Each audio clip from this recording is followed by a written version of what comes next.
उनके ने वो टंकोरो हरकाइयो। अरे साके भाई अणो माता पड़ी तो इन पक्षी शावकों को आश्रम में ले चले और इन्हें ऐसे स्थान पर रखो जहाँ बिलाव आदि का भय न हो।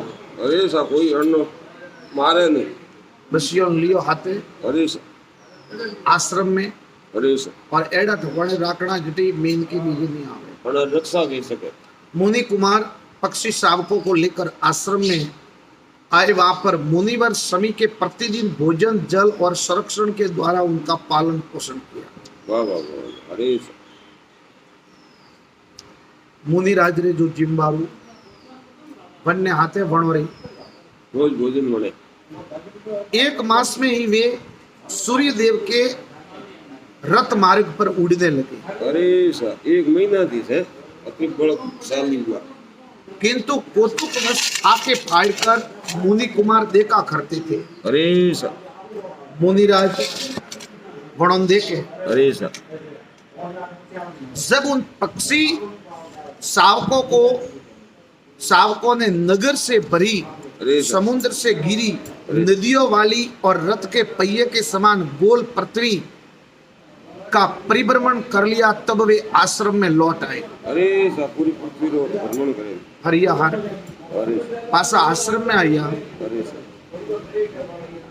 उस समय ऋषि शमी शिष्यों पर अनुकंपा करके प्रवसन द्वारा धर्म कर्म का निर्णय कर रहे थे। अरे सा उन्होंने हजमा होता था। श्रीलो रे थके बैठा बैठा धर्म रे बाबत बात करता था। कर्म रे बाबत। अरे सा उन पक्षी शावकों ने उनकी प्रदक्षिणा करके उनके चरणों की वंदना की और कहा, मुनिवर आपने हमें भयंकर मृत्यु से मुक्त किया है, अतः आप हमारे पिता है और गुरु भी है। जब हम लोग माँ के पेट में थे तभी हमारी माँ मर गई और पिता ने भी हमारा पालन पोषण नहीं किया। आपने हमें जीवन दान दिया है जिससे हम बालक बसे हुए। अरे आपने कृपा थी सब कुछ मारो जीवन हाल है और इस पृथ्वी पर आपका तेज अप्रताहित है। वाह वाह वाह सूर्य के समान। आपने ही हाथी का घंटा उठाकर कीड़ों की भांति सूखते हुए हम लोगों को कष्टों का निवारण किया। वाह भगवान मर जान वैसा ही थे, इधर में तो बड़े मरता।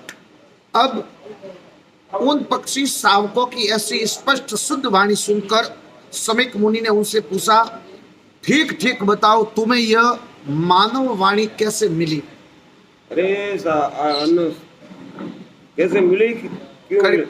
पहला ठा पड़े तो। अच्छा अच्छा तो पे आज भी पक्षी बोले हाँ ठा पड़वा वाला पढ़ सके।